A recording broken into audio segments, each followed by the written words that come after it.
I stood in the doorway of what had been my home, still wearing the black funeral dress from the day before. The air was heavy with the scent of lilies, lingering reminders of Marcus's service. Yet the scene unfolding before me had nothing to do with mourning. Raymond Coleman's voice boomed through the living room as he ordered his sons to carry out furniture, as if the house already belonged to him. My grandmother's antique chair, the one Marcus loved to sit in while reading the evening paper, was lifted like a piece of discarded junk. "You have no right to be here," I said quietly, though my voice held steady. Raymond turned, his weathered face twisting with satisfaction. "This is family property." "Girl, always has been, always will be. Marcus is gone, and you're not blood, simple as that. I am Ashley Coleman, 37 years old, and until yesterday I thought I knew my place in the world. For 8 years I had been Marcus's wife, living in the Victorian house his grandfather left him. We built a life together, quiet, steady, full of small joys. He worked as a veterinarian, I as a nurse. And together we shared dinners on the porch and laughter in the kitchen. But as I watched Gerald and Timothy toss my belongings onto the porch, I realized how naive I had been about his family. They had never seen me as more than an interloper. I endured 8 years of frosty family dinners, of conversations that stopped when I walked into a room, of holiday invitations that came with the suggestion I might prefer to work. I bore it all because Marcus believed they would eventually accept me. He always thought kindness could wear down cruelty. But Raymond and Patricia never forgave him for marrying a nurse from a middle-class family instead of one of the polished daughters they paraded before him. I still remember that first dinner at their home when Patricia studied me with thinly veiled disdain.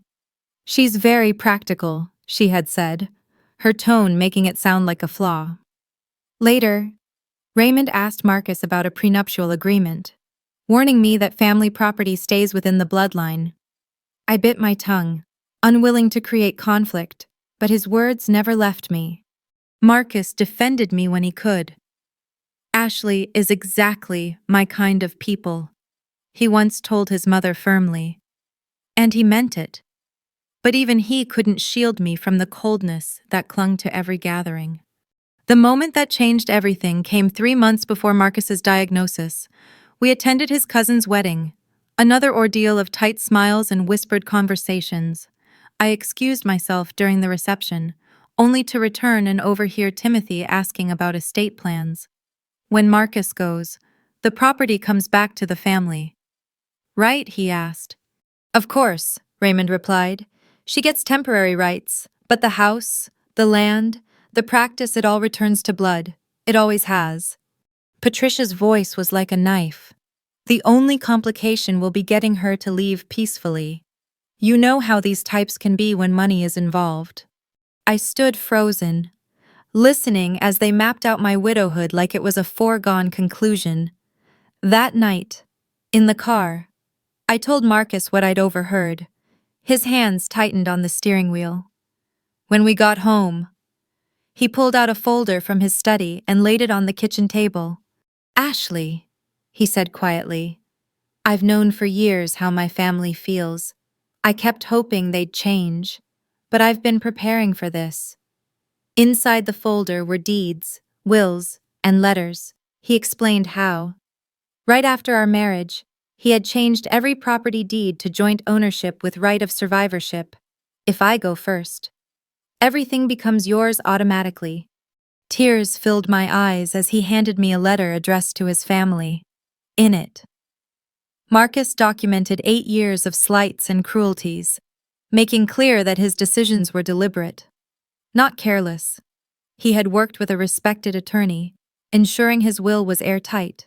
Every account, every asset, every piece of property was left to me, with a no-contest clause that stripped anyone who challenged it of any claim.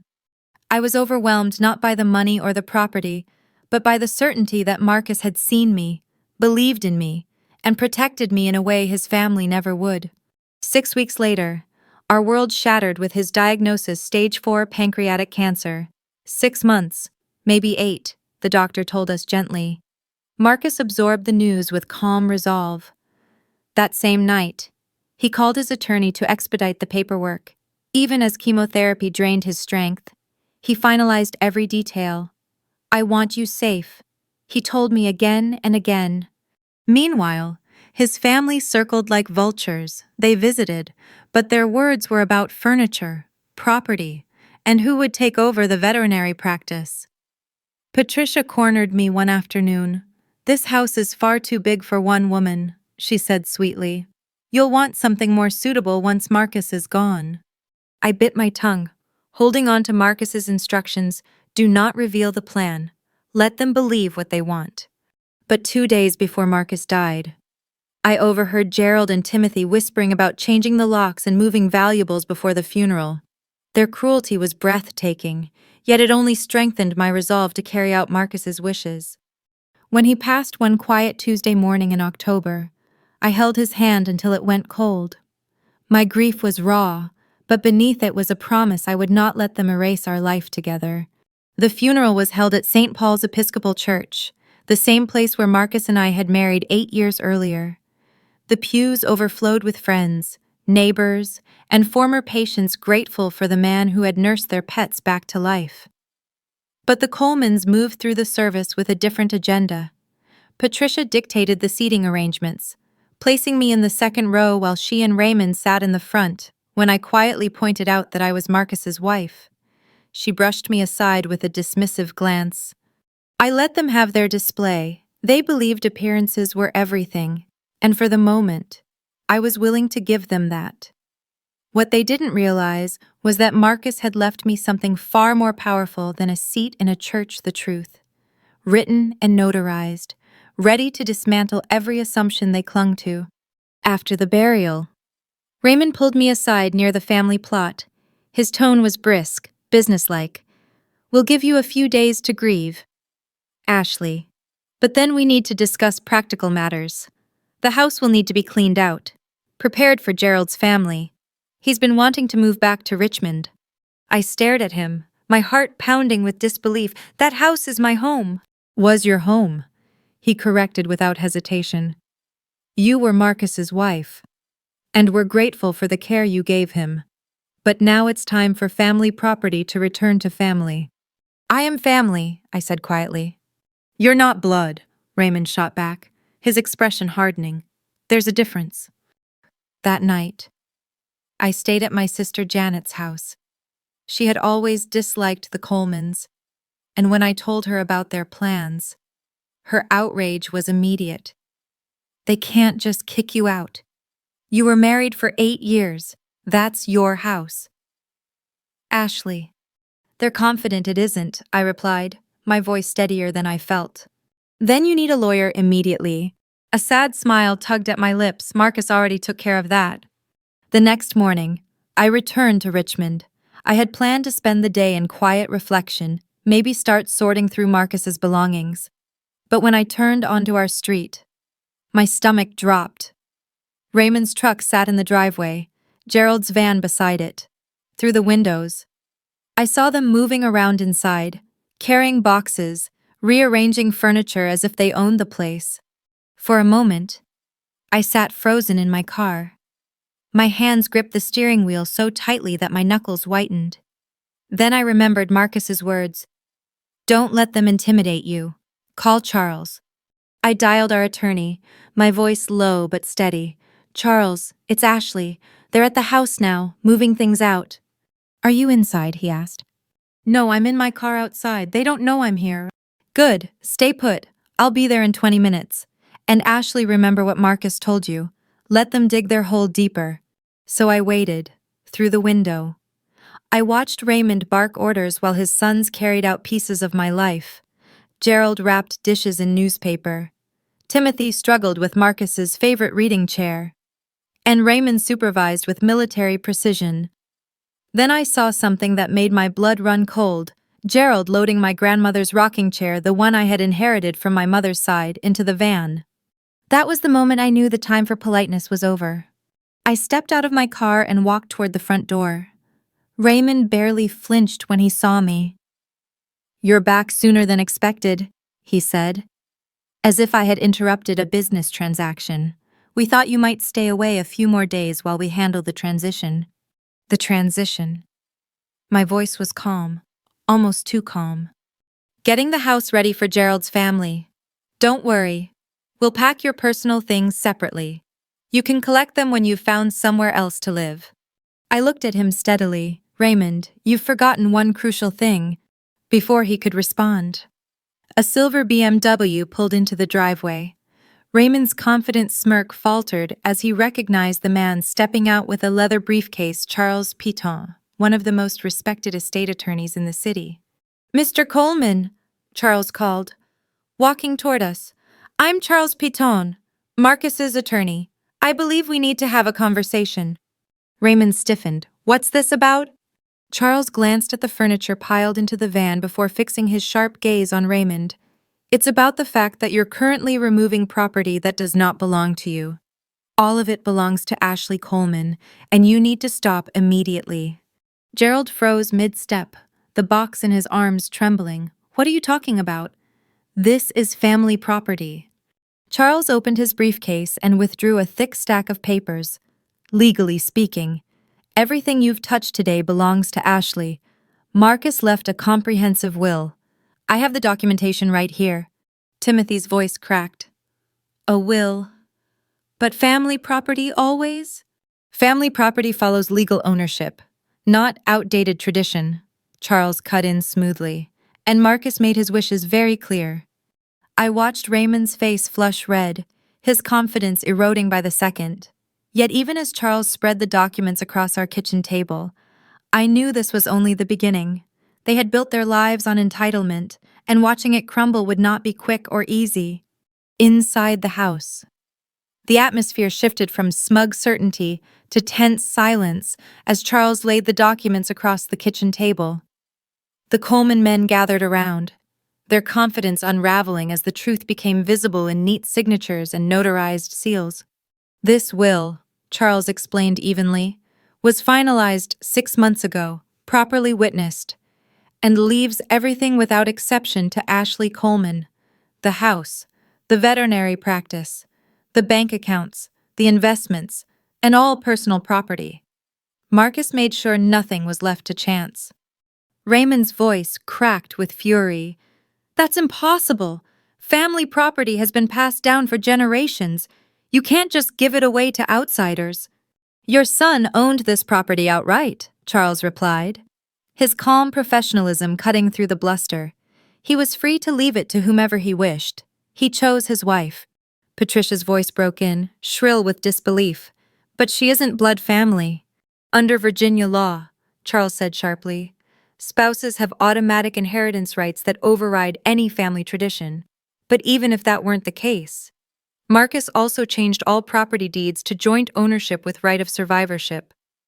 That means that even without this will, everything would still have passed directly to Ashley the moment Marcus died." Gerald looked as though someone had knocked the wind out of him. "So, we have no claim to any of this?" "None whatsoever," Charles said firmly. "In fact, by removing property without Ashley's consent, you're bordering on theft. Every item you've touched today must be returned immediately."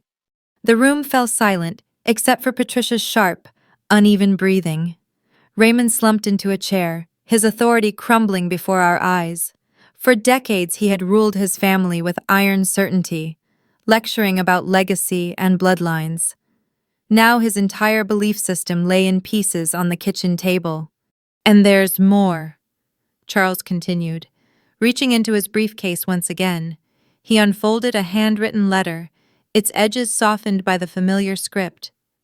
"Marcus left this for his family. He asked that it be read if anyone attempted to challenge his wishes." Raymond's eyes narrowed. "What is this supposed to be?" "A reckoning," Charles said simply. He began to read. "To my family, if you are hearing these words, it means I am no longer here to protect Ashley from your cruelty. For 8 years, I watched you treat her as an outsider, as though she were not worthy of love or respect. You have dismissed her, insulted her, and planned for her departure as if my death were merely a doorway back to your comfort. You should know that I saw it all, and I chose to act." The words hung heavy in the air, Raymond's face blanched, and Patricia's hand trembled against the table. Marcus goes on to document specific examples. Charles continued, scanning the letter. Every dinner where she was seated apart, every cruel remark, every whispered conversation about removing her once he was gone. He made it clear that his decision to leave everything to Ashley was deliberate because she loved him for who he was, not for what he owned. Patricia shook her head, tears brimming in her eyes. He didn't mean that. He couldn't have. But Charles didn't pause. Furthermore, Marcus included a no contest clause. If any of you attempt to challenge this will in court, you forfeit any and all potential inheritance. You gain nothing. The silence that followed was absolute. Gerald slowly set the box he was holding back onto the table.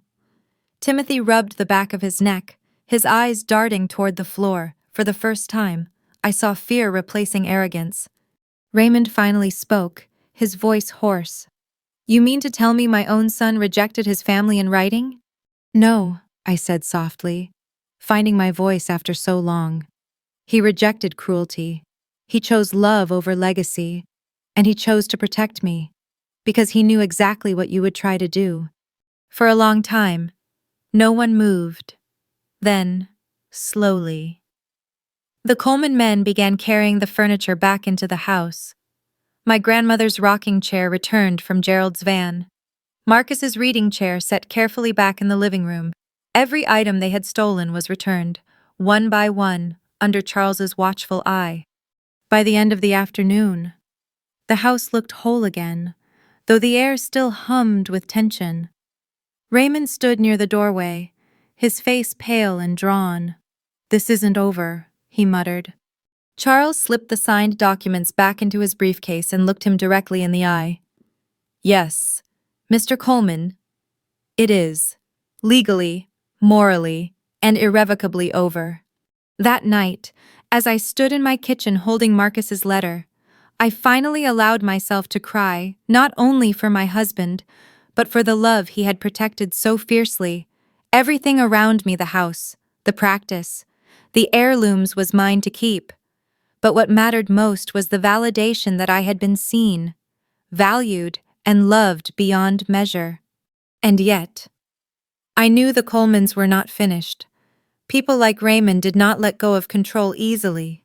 Their pride had been broken, their authority shattered, but the bitterness in their eyes told me there would be more storms to weather. The following weeks were a blur of grief and quiet defiance. I tried to settle into a new rhythm, though the silence of the house pressed down on me like a weight. Every corner held echoes of Marcus, the creak of the staircase he used to climb 2 steps at a time, the empty chair at the breakfast table, the soft indentation of his side of the bed. Yet even as I mourned, I knew I had to remain vigilant. Marcus's words echoed in my mind. They will come. Don't let them intimidate you. And they did come, though not with trucks this time. Instead, they came with phone calls and letters, each one more desperate than the last. Patricia called first, her voice dripping with forced civility. Ashley, dear, surely you don't intend to keep everything. It would be unseemly. Perhaps you could return some of the antiques, the ones that have been in the family for generations. You don't need them. I don't need them, I replied calmly, but Marcus wanted me to have them, and I intend to honor his wishes. Then came Gerald, his tone less polite. Look, Ashley, I've already told my kids they'd be moving into that house. Do you know how cruel it is to take that away from them? You'll have to explain that disappointment to them yourself, I said evenly, because this house is not yours to give. Timothy was next, his voice laced with bitterness. You'll regret this. You think you've won, but the family will never forgive you. I hung up without replying. Their words no longer cut me the way they once had. Marcus had stripped them of their power when he put pen to paper, and I clung to that strength like a shield. Charles checked in often, assuring me the legal foundation was ironclad. They can bluster all they like, he said during one visit, sipping the coffee I'd made. But they can't touch you, Marcus made sure of it. Still, whispers spread through the community. Raymond and Patricia tried to salvage their reputation by spinning the story. To their friends, They claimed I had manipulated Marcus, that I had pressured him in his final days. But Marcus's letter, once made public, told a different truth. Neighbors and colleagues who had admired him for his integrity believed every word he had written. In the court of public opinion, the Colemans were exposed not as victims, but as the aggressors they had always been. The veterinary practice became my lifeline, though I wasn't a vet myself. Marcus had prepared me for this too. He had brought me into the financial side years before, showing me how the business ran, introducing me to the staff, teaching me to understand the rhythms of patient care and scheduling. With Charles's help, I hired a young veterinarian who shared Marcus's compassion, someone who saw animals as lives to be saved, not just clients to be billed.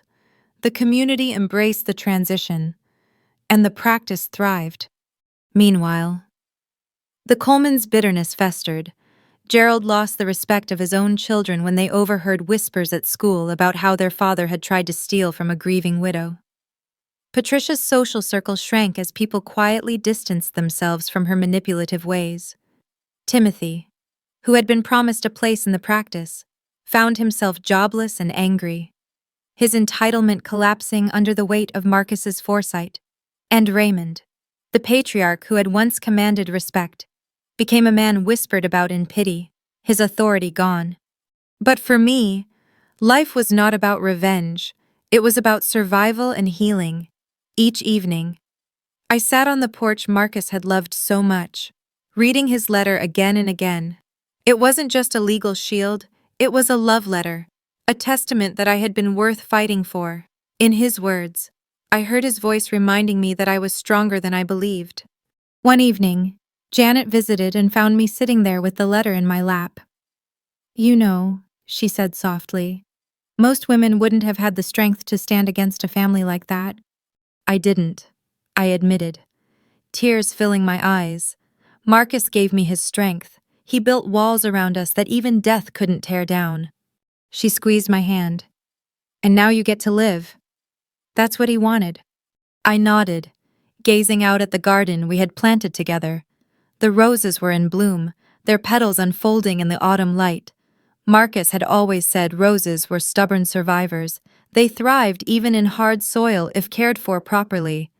Looking at them now, I realized he had left me more than a house, more than a practice, more than financial security. He had left me roots strong enough to weather any storm.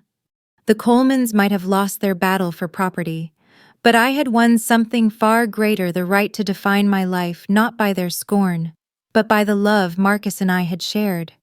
The months that followed were quiet in comparison to the storm I had endured. The Colemans retreated, not out of acceptance, but because they had no choice.